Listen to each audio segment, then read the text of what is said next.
بسم اللہ الرحمن الرحیم۔ السلام علیکم ورحمۃ اللہ وبرکاتہ۔ حضرت بقی بن مخلد اندلسی رحمۃ اللہ علیہ طلب علم نے بھکاری بنا دیا۔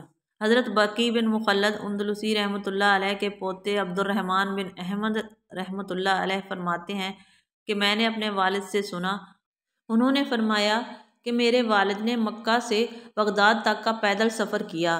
آپ کا مقصود امام احمد بن حنبل رحمۃ اللہ علیہ سے ملاقات اور استفادہ تھا۔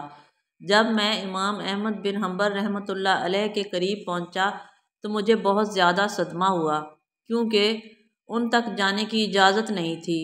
ان کو حاکم وقت نے نظر بند کر رکھا تھا، جس کا مجھے بہت غم لاحق ہوا، اور میں بغداد میں رہا اور ایک کمرہ کرایہ پر لے لیا۔ پھر میں جامع مسجد آیا اور میں چاہتا تھا کہ حدیث پڑھنے والے حضرات کے ساتھ بیٹھوں، تو مجھے ایک علمی حلقہ میں بٹھایا گیا۔ ایک شخص وہاں اسماء الرجال کے متعلق گفتگو کر رہا تھا۔ مجھے بتایا گیا کہ یہ یحییٰ بن معین رحمۃ اللہ علیہ ہے، تو میرے لیے کچھ جگہ بنا دی گئی اور میں آپ کی خدمت میں حاضر ہوا اور عرض کیا، اے ابو زکریا، اللہ آپ پر رحم فرمائے، ایک غریب آدمی ہے جو اپنے وطن سے دور ہے، وہ ایک سوال کرنا چاہتا ہے، اس پر آپ میری رعایت کریں۔ آپ نے فرمایا، کہو۔ تو میں نے امام احمد بن حنبل رحمۃ اللہ علیہ کے متعلق پوچھا تو انہوں نے میری طرف حیران ہو کر دیکھا، پھر فرمایا، ہمارے جیسا شخص امام احمد بن حنبل کے متعلق کیا عرض کر سکتا ہے؟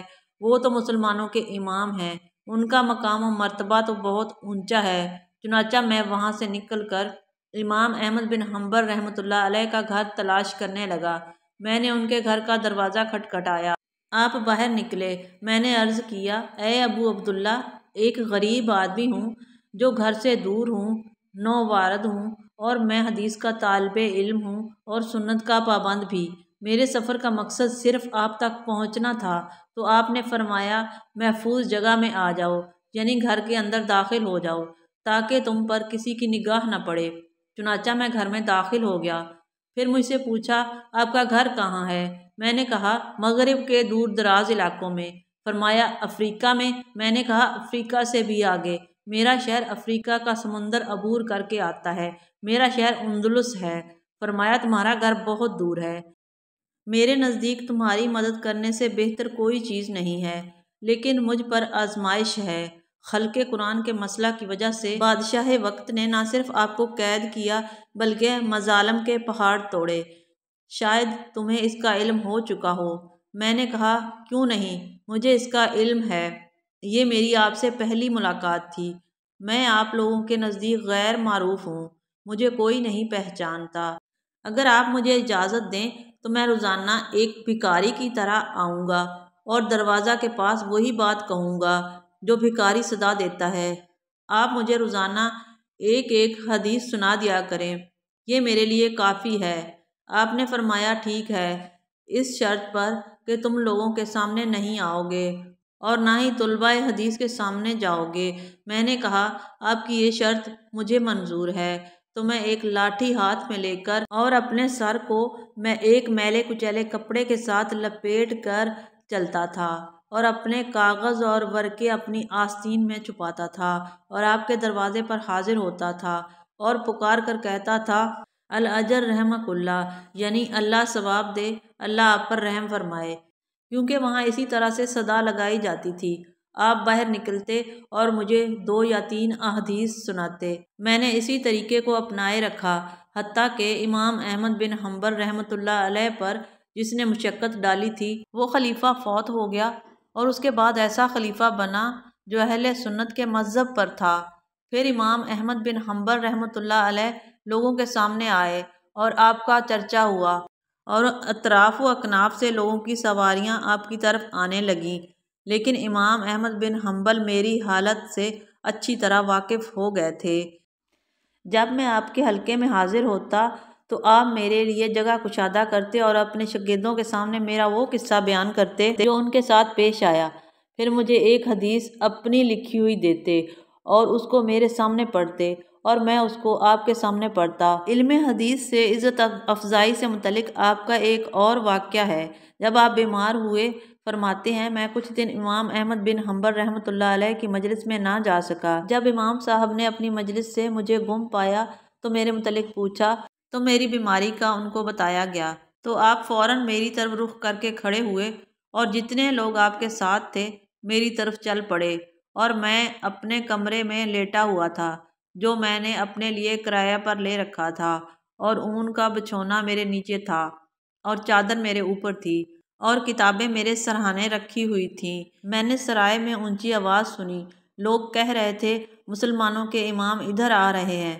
پھر اس سرائے کا مالک جلدی سے میری طرف پہنچا اور مجھے کہا، اے عبد الرحمن، یہ امام ابو عبداللہ احمد بن حنبل رحمۃ اللہ علیہ مسلمانوں کے امام آپ کی طرف آ رہے ہیں آپ کی عیادت کرنے کے لیے۔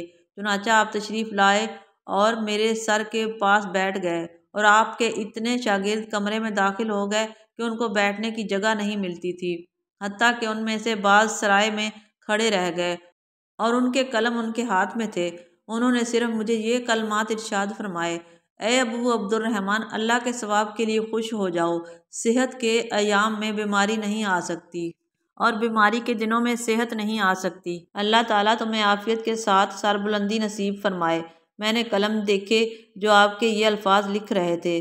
پھر آپ چلے گئے اور اس ہوٹل کے لوگ میرے پاس آئے، محبت اور نرمی کرنے لگے اور اللہ تعالیٰ کی رضا کے لیے میری خدمت کرنے لگے۔ کوئی بستر لا رہا ہے، کوئی لحاف لا رہا ہے، کوئی اچھی اچھی غذائیں اور کھانے لا رہا ہے۔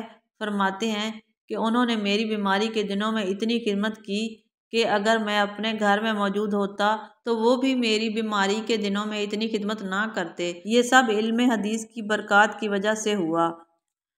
آپ کے پاس ایک عورت آئی، اس نے کہا کہ میرے بیٹے کو انگریز گرفتار کر کے لے گئے ہیں، میں اس کے فراق میں ساری رات جاگتی رہتی ہوں، میرا ایک چھوٹا سا گھر ہے، چاہتی ہوں کہ اسے فروخت کر کے اپنے بیٹے کو آزاد کراؤں۔ آپ کسی خریدار کا مجھے پتہ بتا دیں جو اسے خرید کر مجھے اس کی قیمت ادا کرے۔ مجھے دن رات کسی لمحہ قرار نہیں، نہ نیند ہے، نہ سکون، نہ صبر ہے۔ تو بقی بن مخلد رحمۃ اللہ علیہ نے فرمایا کہ فی الحال تم لوٹ جاؤ، میں اس معاملہ میں غور کرتا ہوں۔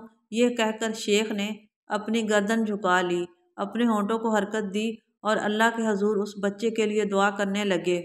وہ عورت آپ کی بات سن کر واپس چلی گئی۔